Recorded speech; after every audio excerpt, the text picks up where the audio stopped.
이 푸틴 방북 소식은 여기서 좀 마무리 짓고요. 그다음에 우리 일상생활하고 아주 밀접한 의사 집단행동 문제 이거에 대해서 좀 말씀드려야 될 것 같은데요. 어제 서울대병원에서 그러니까 서울대병원이라고 하면 4개 병원이라고 보통 얘기하잖아요. 서울대 병원 산하 그 계열에 있는 병원이라고 할 수 있겠는데 그 병원 의사들의 한 절반 정도가 휴진에 동참을 했다 이런 소식들 저희가 전해드렸는데 오늘은 대한의사협회 차원에서 동네 의원들이 집단 휴진에 들어가는 이런 상황이잖아요. 그러니까 이 상황은 저희가 아주 길게는 아니지만 이것도 짧게 좀 2가지 소식을 통해서 정리를 해드리겠습니다. 중앙일보 3면 기사 보여주십시오. 동네 병원 휴진 신고 4%뿐 맘카페 훼손, 쉬는 병원 불매운동, 그러니까 반발 움직임도 같이 일고 있다 이런 건데요. 지금 대한의사협회 회원들이라고 할 수 있겠죠. 동네 병원 의사들이 지난번에 설문조사할 때는 굉장히 뭐 70% 이상 우리 집단 휴진에 동참할 거야 이렇게 응답을 했었잖아요. 조사했을 때는. 근데 실제로는 한 4%밖에 안 될 거라고 하는 게 기사 내용이에요. 이건 정부가 조사했다고 하는 거죠, 기준은.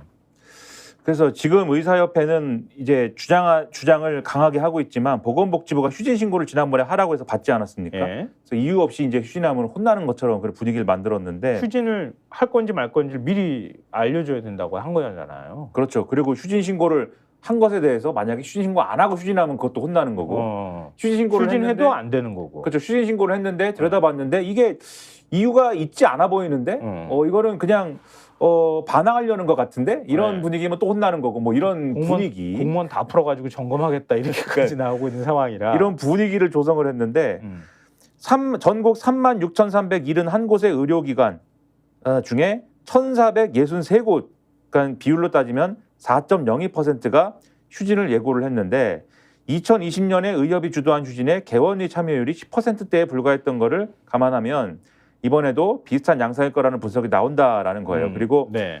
2020년과 양상이 뭐 다를 것이라는 일부 분석도 있는데 휴진 신고 안 하고 문을 닫는 곳도 있을 거다. 그럴 수 있으니까 아닐 수도 있는 건데. 의사가 제가 몸이 아파요. 오늘 병원을 운영할 수가 없었어요. 휴가 잠깐 갔다 올 거예요.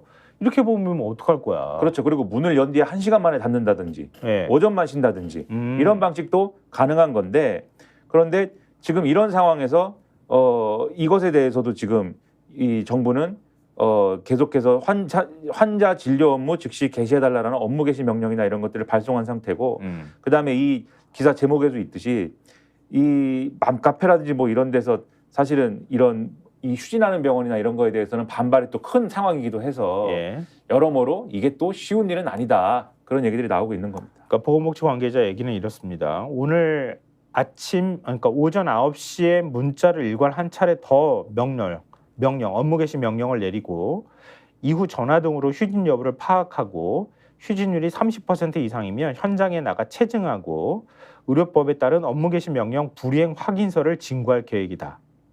왔다. 의협회장 등 집행부 17명에게는 집단행동 및 집단행동 교사 금지 명령을 지금 내렸고요. 또 이날 투표를 거쳐 휴업을 결의한 의협을 공정거래위원회에 신고했다고 합니다. 어제.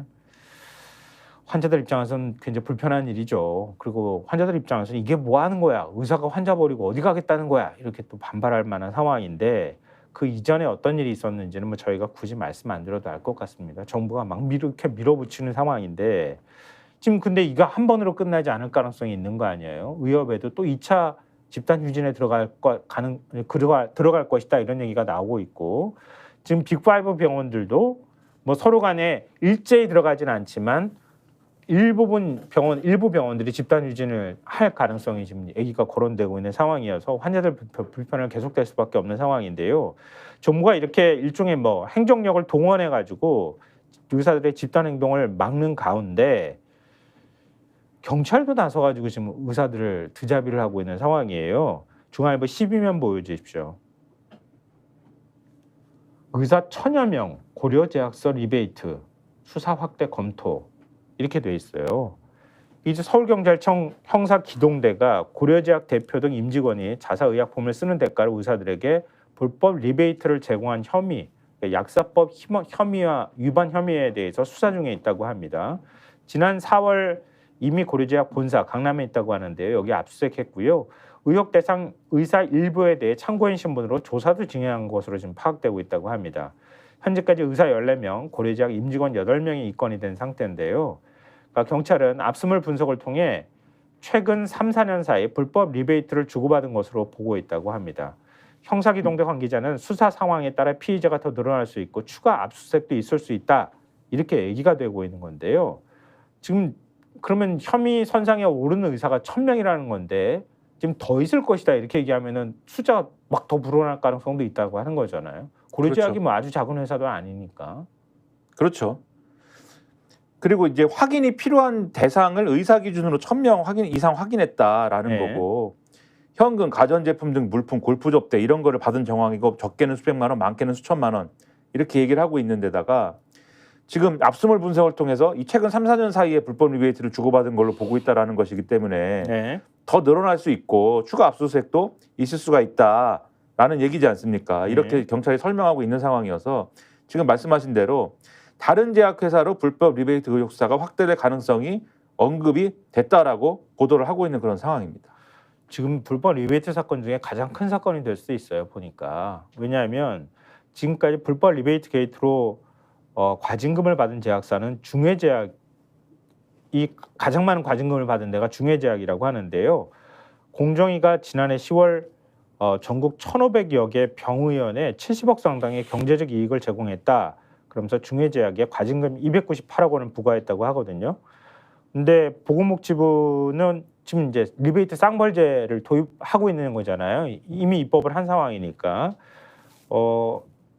그동안에 2014년에 100만 원에서 300만 원의 리베이트를 수수했다는 혐의로 1990여 명의 의사들에게 경고 행정 처분을 내리기도 했는데 지금 나오는 의사 숫자가 벌써 1000명이 넘어가니까 이때 맘먹는 의사들이 적발될 가능성이 있다 이렇게 봐야 되는데 이게 지금 의사 집단행동하고 무관하게 경찰이 그냥 우리가 수사하다 보니까 나왔어요 이렇게 얘기할 수 있겠나 이런 생각이 드네요.